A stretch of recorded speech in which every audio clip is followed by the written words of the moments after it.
Assalamualaikum warahmatullahi wabarakatuh. Bismillahirrahmanirrahim. Alhamdulillahirabbil alamin. Wa bihi nasta'in wa la umuri dunya waddin. Sayyidina Muhammadin wa ala alihi washabihi ajmain, amma ba'du. Pada kesempatan kali ini saya selaku moderator dari kelompok 5 sekaligus menjadi pemateri dari kelompok 5. Dan saya akan membawakan acara presentasi pada kesempatan kali ini. Ada yang pertama yaitu pembukaan, dan acara kedua yaitu menyampaikan materi pada siang hari ini. Kemudian dilanjutkan dengan penutup. Baik, langsung saja kita memasuki acara yang pertama, yaitu dengan pembacaan doa. Bismillahirrahmanirrahim. Dan lanjut kita kepada acara yang kedua, yaitu presentasi yang akan disampaikan langsung oleh moderator pertama.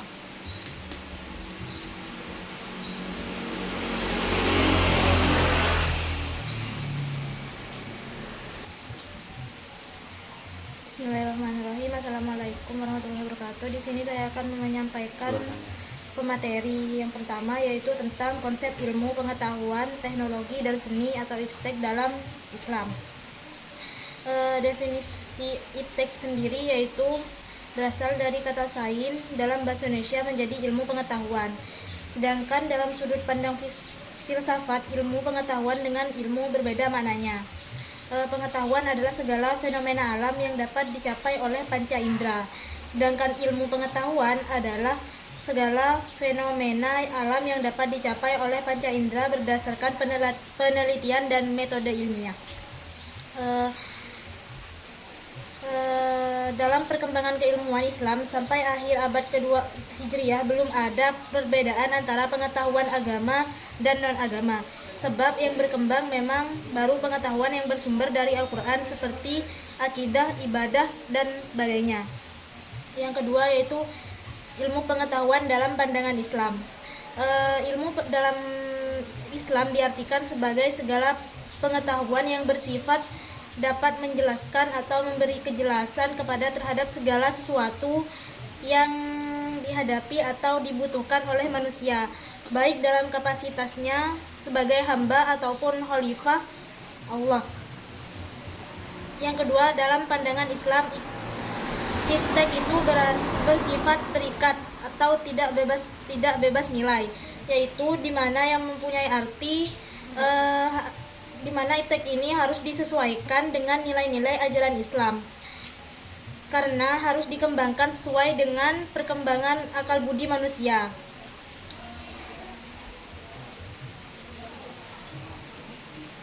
Yang ketiga yaitu integrasi iman, ilmu, dan amal.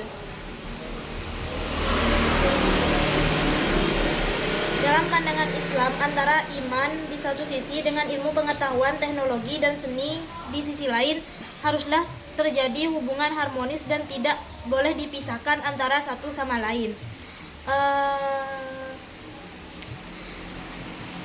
Pengembangan IPTEK yang tidak lepas dari keimanan dan ketakwaan tidak akan bernilai ibadah, serta tidak akan menghasilkan kemaslahatan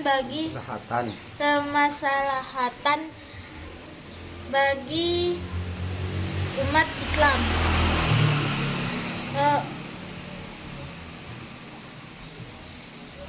IPTEK dengan menuntut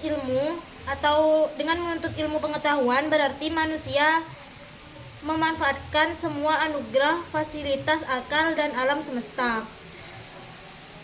Untuk mengembangkan keilmuan perlu senantiasa diciptakan stabilitas yang dinamis dalam kehidupan bernegara melalui proses-proses pandangan syiar ilmu, menciptakan ruang pikiran, dan kemajuan suatu bangsa adalah bergantung pada kemajuan penguasaan terhadap ilmu dan teknologi.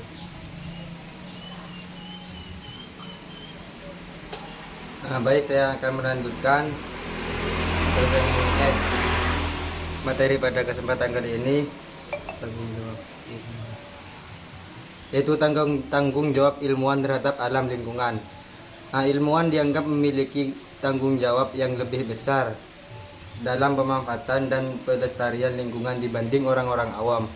Ilmuwan harus mendorong pengembangan iptek ke arah kemaslahatan umat dan mencegah terjadinya kerusuhan yang sia-sia, karena kerusakan alam dan lingkungan itu lebih banyak disebabkan oleh ulah manusia. Ilmuwan harus selalu menyadari bahwa dirinya adalah hamba dan khalifah Allah yang akan diminta pertanggungjawaban atas keilmuannya. Kemudian keutamaan orang-orang yang beriman dan berilmu. Di sini ada beberapa keutamaan. Yang pertama yaitu orang yang berilmu itu sangat dimuliakan oleh Allah Subhanahu wa taala, karena itu umat Islam diwajibkan menuntut ilmu sepanjang hayatnya. Kemudian yang kedua, orang yang beriman dan berilmu dijamin oleh Allah akan ditinggikan derajatnya. Bahkan tidurnya orang yang berilmu itu lebih utama daripada orang bodoh. Di antara yang lebih berhak untuk dijadikan sebagai pemimpin adalah mereka yang lebih tinggi ilmunya. Di sini dalam hadis menerangkan ibadah yang diterima Allah adalah yang dilakukan atas dasar iman dan ilmu yang benar. Dan dalam ayat juga dijelaskan, barang siapa yang mendapat ilmu pengetahuan orang beriman, ia telah mendapat banyak kebajikan. Kemudian sumber seni Islam. Kualitas seni Islam dan yang membedakannya dari seni lain adalah seni Islam bersumber dari Al-Quran dan As-Sunnah. Tanpa keduanya tidak ada seni Islam. Dalam sejarah seni Islam mengalami kemunduran dan hancur sama sekali karena spiritualitas dan intelektualitas yang memberi daya hidup seni Islam telah terabaikan.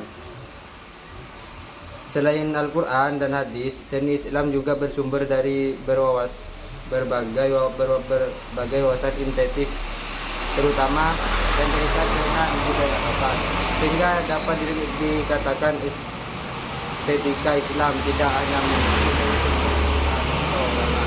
akan tetapi mengambil makna secara filosofis dari agama pemandu dengan wawasan estetika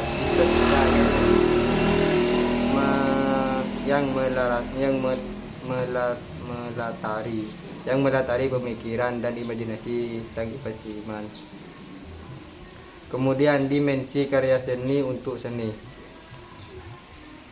Semua ciptaan Allah itu indah, sumber seni yang mengandung bentuk, warna, proporsi, ruang, suasana yang merupakan unsur-unsur keindahan. Seniman yang mencoba mengungkap keindahan ciptaan Allah berarti mengungkapkan keindahan Allah. Jadi karya seni Islam adalah memberi manfaat dan rahmat bagi manusia demi keridhaan Allah. Kemudian peran seniman muslim dalam peradaban modern. Spiritualisasi peradaban modern itu yang dengan kembali kepada ajaran Islam yang otentik sebagai rahmat diantaranya dengan menciptakan karya yang memberi manfaat bagi manusia dan kemanusiaannya, mengungkap nilai-nilai ilahiyah dari alam guna mencapai khalifah kepada Tuhannya. Pengembangan seni Islam dimungkinkan dengan pendekatan filosofis yang memberikan alternasi pemikiran terhadap wawasan estetis yang cenderung normatif ataupun terlalu historis.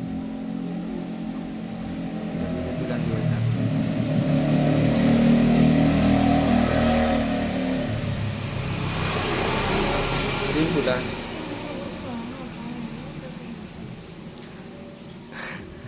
Mungkin hanya ini yang bisa kami sampaikan pada presentasi kali ini.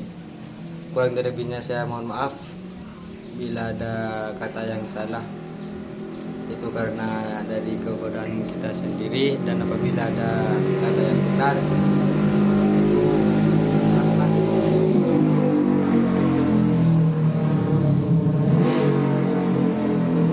Baik, terima kasih. Assalamualaikum warahmatullahi wabarakatuh. Waalaikumsalam warahmatullahi